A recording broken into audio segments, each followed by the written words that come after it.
Operation Sindoor తర్వాత జమ్మూ కశ్మీర్ సహా సరిహద్దు రాష్ట్రాల నుంచి పాక్కు వెళ్లిన కమ్యూనికేషన్లపై కేంద్ర నిఘా సంస్థలు దృష్టి సారించాయి. అనుమానాస్పదంగా అనిపించిన ఫోన్ సంభాషణలు, చాటింగ్లు, ఈమెయిల్స్, మెసేజ్ వివరాలను సేకరిస్తున్నాయి.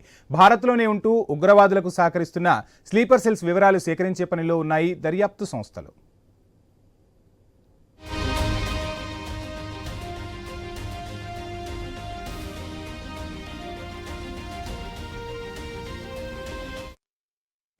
ఈమెయిల్, టెలిఫోన్ కాల్స్, మెసేజ్లు, చాటింగ్లు, encrypted popular social media app ద్వారా జరిగిన కమ్యూనికేషన్ల వాల్యూమ్ల ఆధారంగా వివరాలు సేకరిస్తున్నారు అధికారులు.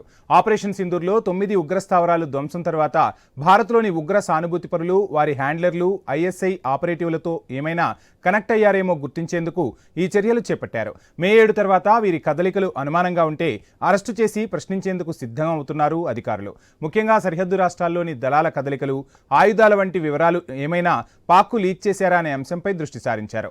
ఇప్పటి వరకు భద్రతా ఏజెన్సీ దృష్టిలో పడకుండా ఉన్న ఓవర్ గ్రౌండ్ వర్కర్ల నెట్వర్క్ను గుర్తించేందుకు కూడా ఈ చర్య ఉపయోగపడుతోందని భావిస్తున్నారు.